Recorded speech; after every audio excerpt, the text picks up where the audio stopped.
For more than 2,000 years, one story has captivated the human imagination like no other.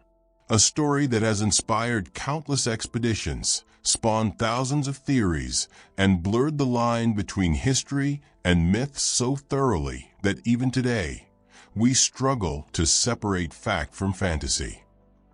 A story of a civilization so powerful, so advanced, so wealthy that it dominated the known world. And then, in the span of a single day and night, it vanished beneath the waves as if it had never existed at all. Atlantis. The very name conjures images of gleaming temples, advanced technology, and a catastrophic destruction so complete that an entire civilization was erased from existence. But here's what almost no one realizes: what changes everything about how we should understand this legend.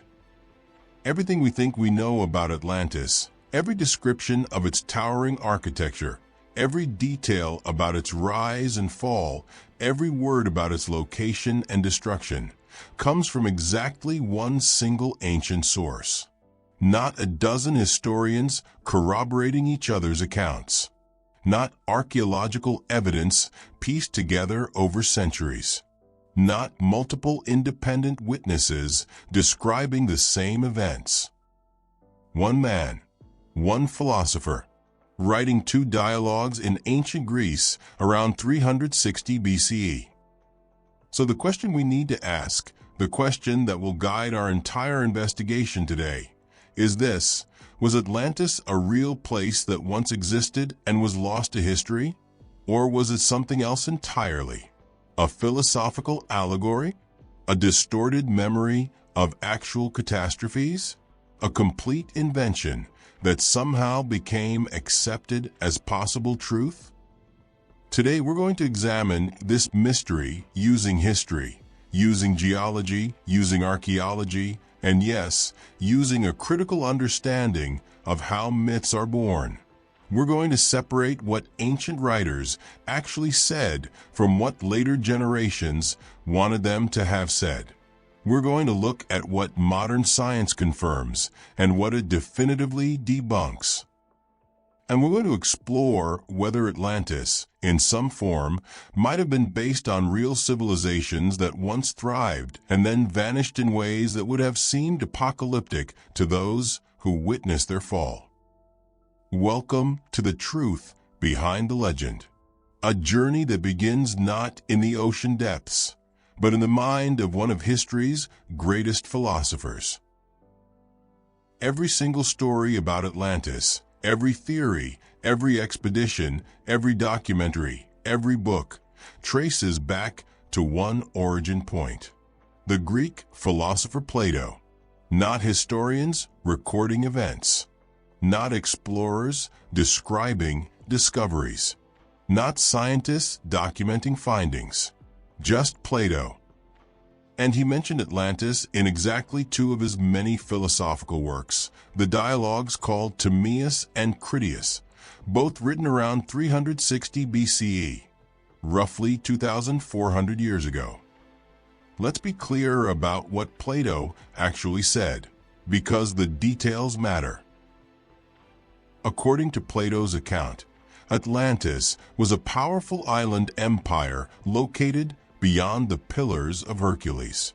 In ancient geography, the Pillars of Hercules referred to the Strait of Gibraltar, the narrow passage between Europe and Africa, where the Mediterranean Sea opens into the Atlantic Ocean. So Plato is describing something in the Atlantic, beyond the known world of the Mediterranean civilizations. He claimed this island was enormous, larger than Libya and Asia Minor combined. In modern terms, that would make it comparable to a small continent, vastly larger than any known island.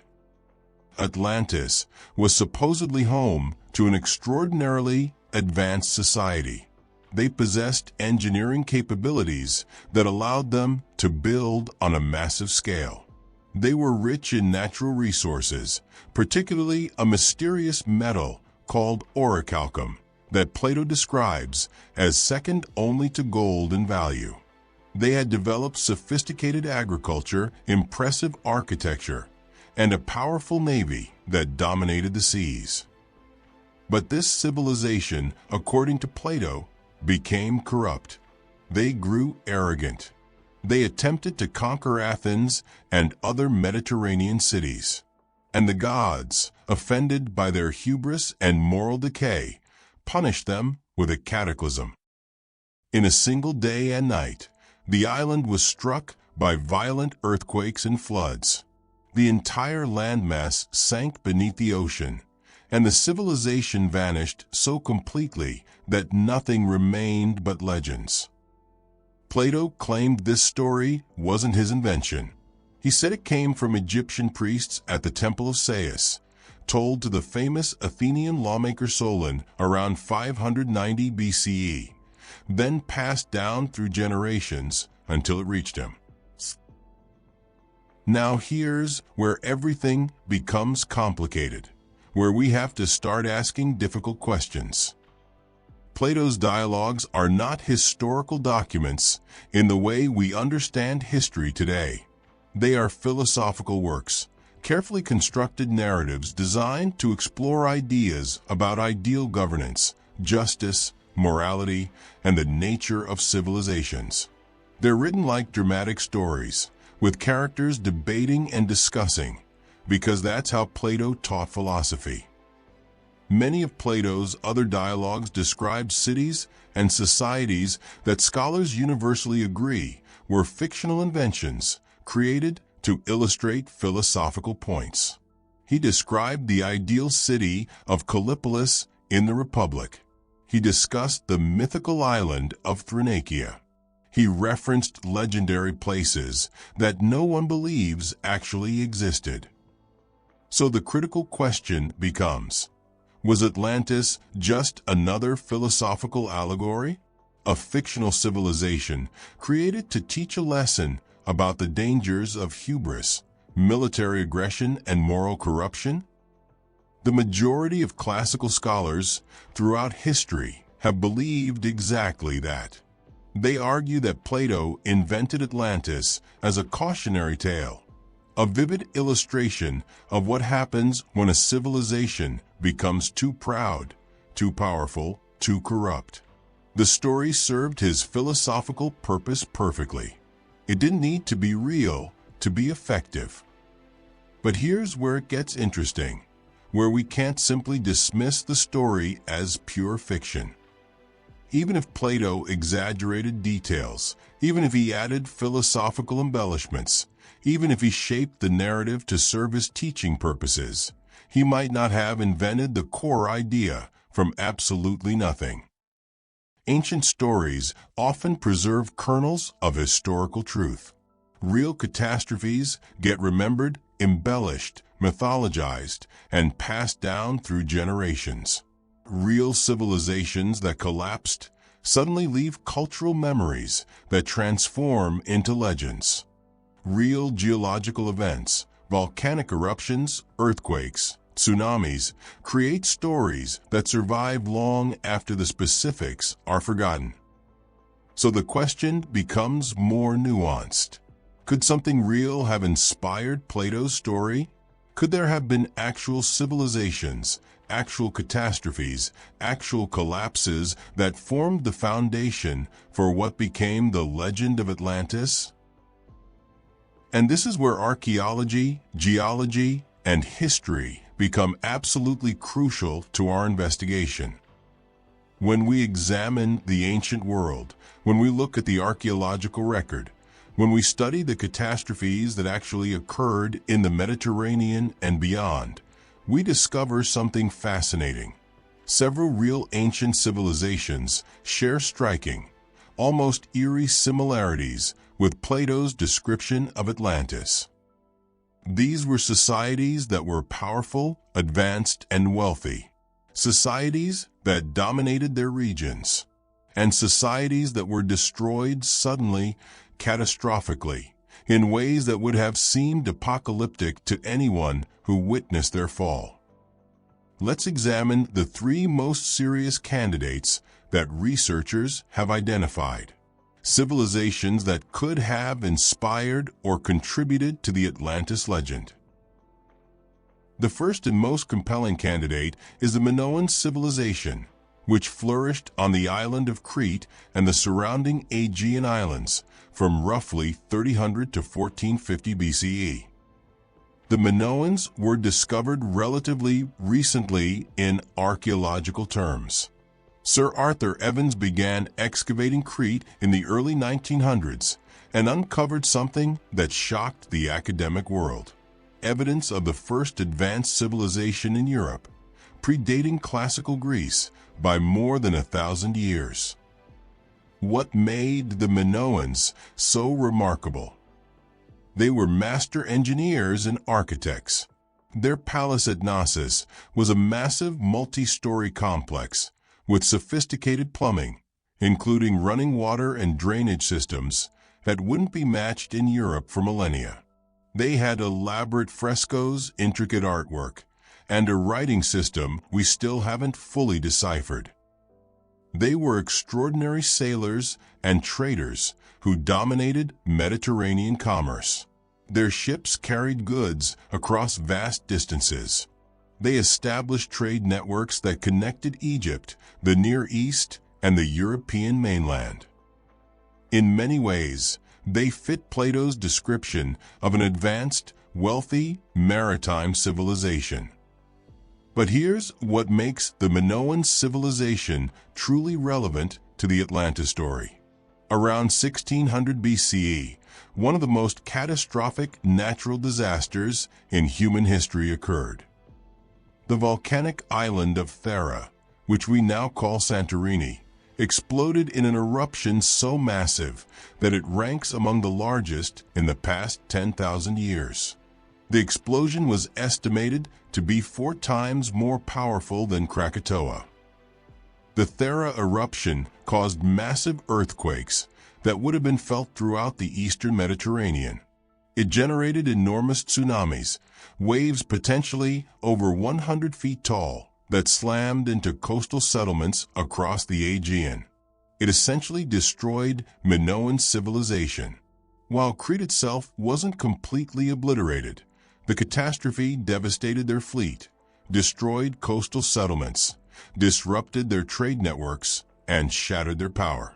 Within a few generations, Minoan culture had faded, eventually absorbed by the Mycenaean Greeks, who came after. To anyone living in the eastern Mediterranean at the time, this would have looked apocalyptic. An advanced civilization suddenly struck by divine fury. Islands consumed by fire and water. Cities vanishing beneath the waves. The very landscape transformed in a day. Many historians and archaeologists argue that this is the kernel of truth behind Atlantis. That the story Plato heard, filtered through generations, was a cultural memory of the Minoan collapse. The details became exaggerated over centuries. The location shifted in retellings. But the core event, a powerful maritime civilization destroyed by volcanic catastrophe, remained. The second candidate is even more intriguing because it demonstrates that cities literally sinking into the sea wasn't mythological at all. It actually happened, and it happened during Plato's own lifetime. In 373 BCE, just a few years before Plato wrote his dialogues about Atlantis, a Greek city called Helike was destroyed in a single catastrophic night. Helike was located on the northern coast of the Peloponnese. It was a prosperous city, an important religious center dedicated to Poseidon. And one winter night, without warning, it was struck by a massive earthquake. The earthquake caused the ground to liquefy, a geological phenomenon where saturated soil loses its strength and behaves like liquid. Buildings collapsed. The coastline subsided, and then a tsunami rushed in and completely inundated the city.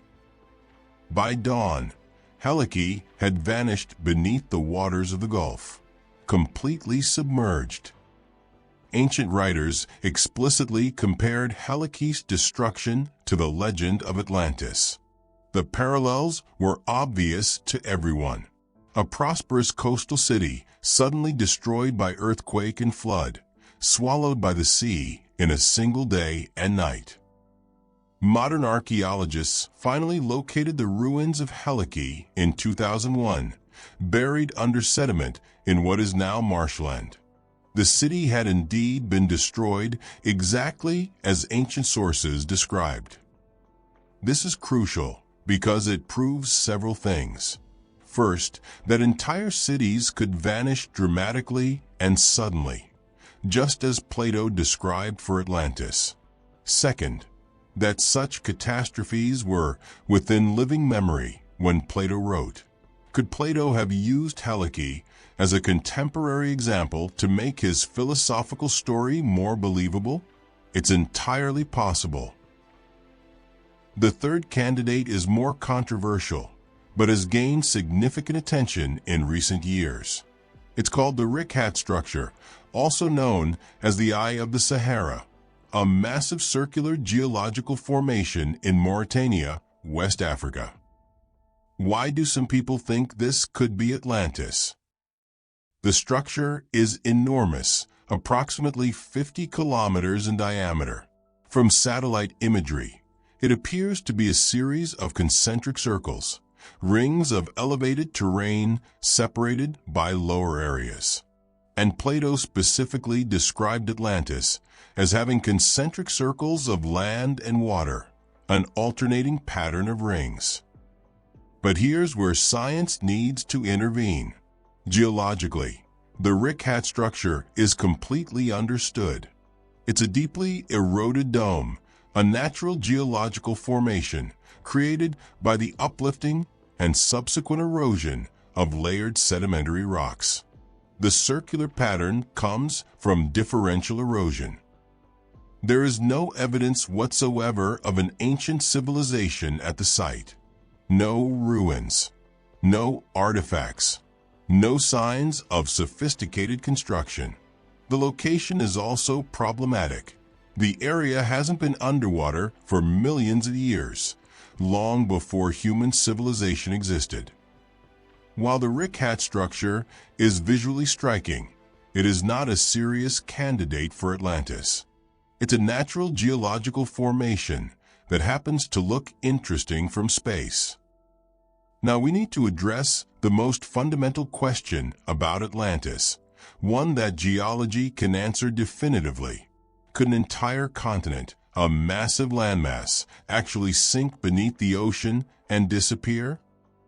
According to modern geology and our understanding of plate tectonics, the answer is absolutely clear. No, continents cannot suddenly drop into the sea and vanish. Continents are made of relatively light crustal rock that floats on the denser mantle beneath.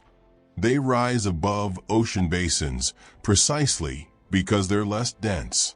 For a continent to sink, the fundamental physics would have to change. The Atlantic Ocean floor has been mapped extensively using sonar, satellites, and submersibles. We know its structure in remarkable detail. There is no sunken continent out there, no massive landmass hiding beneath the waves between Europe and America. If Atlantis was a continent-sized landmass, as Plato suggested, comparable to Libya and Asia Minor combined, then it never existed. However, and this is crucial, while continents don't sink, cities and islands absolutely can vanish beneath the waves. And they have repeatedly throughout history. How? Through several well-understood geological processes. Earthquakes can cause ground subsidence, where the land literally drops in elevation, allowing the sea to rush in. Volcanic explosions can cause caldera collapse, where the land above an emptied magma chamber collapses into the void, has happened at Santorini, Thera. Tsunamis and sea level rise can devastate and permanently inundate low-lying coastal areas. The point is this: while Plato's description of a continent-sized Atlantis sinking is geologically impossible, the idea of a powerful island civilization being destroyed by volcanic eruption, earthquake, and tsunami is not just possible, it has actually happened multiple times.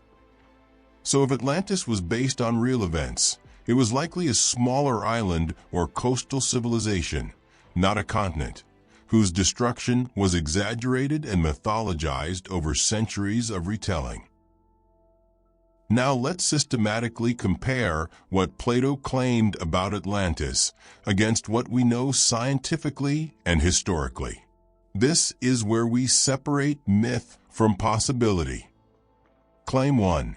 Atlantis was more technologically advanced than any other ancient civilization. Evidence. No archaeological evidence supports the existence of a highly advanced lost civilization from 9600 BCE, which is when Plato dated Atlantis. If it existed at all, it would have been during a later period, perhaps the Bronze Age around 1600 BCE, when civilizations like the Minoans actually were advanced. Claim 2. Atlantis was larger than Libya and Asia Minor combined, a massive island continent. Evidence. The geology simply doesn't support it. There is no evidence whatsoever of a lost landmass of that size anywhere in the Atlantic Ocean or the Mediterranean. If Atlantis existed, it was an island, possibly a large one like Crete, but not a continent.